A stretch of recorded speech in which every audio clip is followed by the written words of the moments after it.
یہ ایک دفعہ اتنا فاقہ آیا کہ حضرت علی جیسی ہستی نے بھی کہا جاؤ، تو آپ تشریف لائیں اور دروازے پہ دستک دی تو اتنا پیار تھا۔ جب حضرت فاطمہ گھر میں داخل ہوتی، اللہ نے ہمیں اولاد کے ساتھ کیا سلوک کرنا ہے اللہ نے ہمیں اپنے نبی سے یہ بھی سکھایا۔ حضرت فاطمہ جب بھی گھر میں آتی، اور ساتھ ہی تو گھر تھا، دیوار سے دیوار ملی تھی، روز کا آنا جانا تھا، تو میرے نبی بیٹھے نہیں رہتے تھے، آؤ فاطمہ کیا حال ہے، کھڑے ہو جاتے اور تیزی سے آگے بڑھتے، دروازے پر ہی حضرت فاطمہ کا ہاتھ پکڑ لیتے، ہاتھ کا بوسہ لیتے، بوسہ لے کر ہاتھ پکڑے پکڑے بیٹی کو چارپائی پہ پہلے بٹھاتے، اس کے بعد خود بیٹھتے تھے۔ اکرموا اولادکم، میرے نبی نے کہا اولاد کو عزت دو، پھر وہ تمہیں عزت دیں گے۔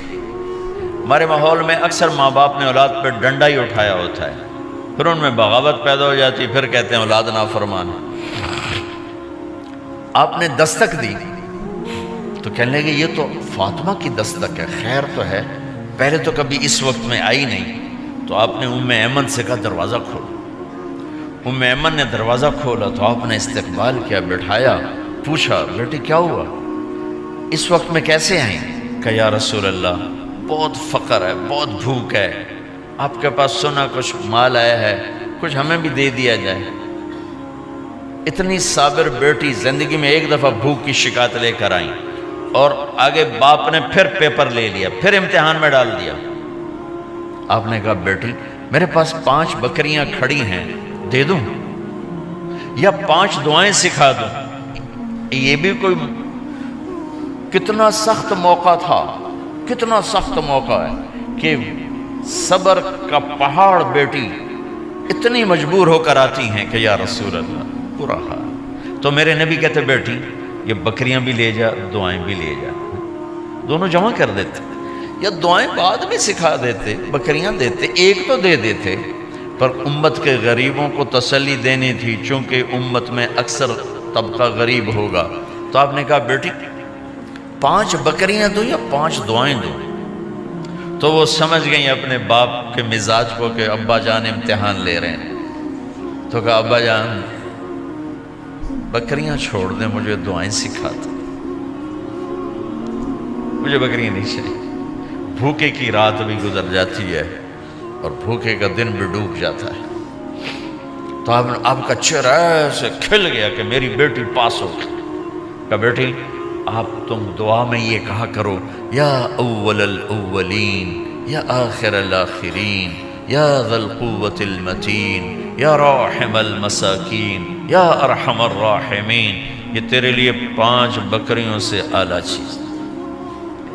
اب گھر واپس گئیں خالی ہاتھ۔ حضرت علی نے فرمایا تو کچھ بھی نہیں لائی؟ کہا نہیں لائی ہوں، بہت کچھ لائی ہوں۔ کہا کیا؟ کہا میں دنیا لینے گئی تھی، آخرت لے کے آ گئی۔ ذہبت للدنیا وجئت بالآخرہ۔ تو حضرت علی نے فرمایا تیرا آج کا دن سب سے اعلیٰ دن، خیر ایام کی حال۔ داماد کا امتحان لے لیا، حضرت علی کو بلا لیا، علی 5000 بکریاں دوں کہ 5 دعائیں دوں؟ وہاں تو 5 بکریاں، اب 5000 کر دیں۔ علی 5000 بکریاں لیتے ہو یا 5 دعائیں لیتے ہو؟ تو بھی سمجھ گئے کہ آج میرا محبوب مجھ سے امتحان لے رہا ہے کہ علی کتنا کو مضبوط ہے اپنے ایمان میں۔ اور فاقے میں نے بتا دی کیا گزر رہے ہیں، آدمی اپنی بھوک سہ لیتا ہے، اولاد کا رونا برداشت نہیں ہوتا ہے۔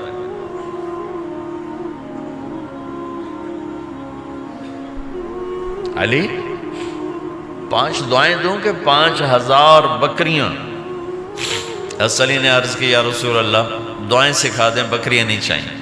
میرا نبی کا چہرہ کھل گیا کہ میرا داماد بھی پاس ہو گیا۔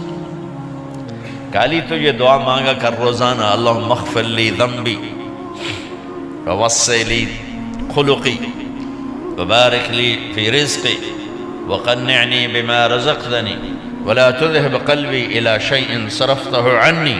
یہ 5 دعائیں تو مانگا کر، 5000 بکریوں سے زیادہ ہے۔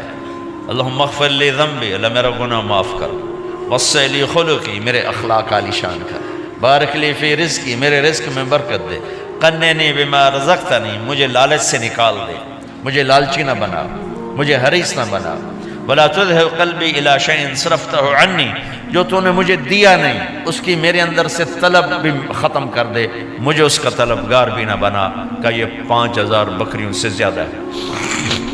میں نے تھوڑا سا اپنے نبی کے گھر کا نقشہ آپ کو بتایا ہے کہ یہ چند دن صبر کی دنیا ہے، اللہ راضی ہو گیا تو موت سب سے خوبصورت پیغام۔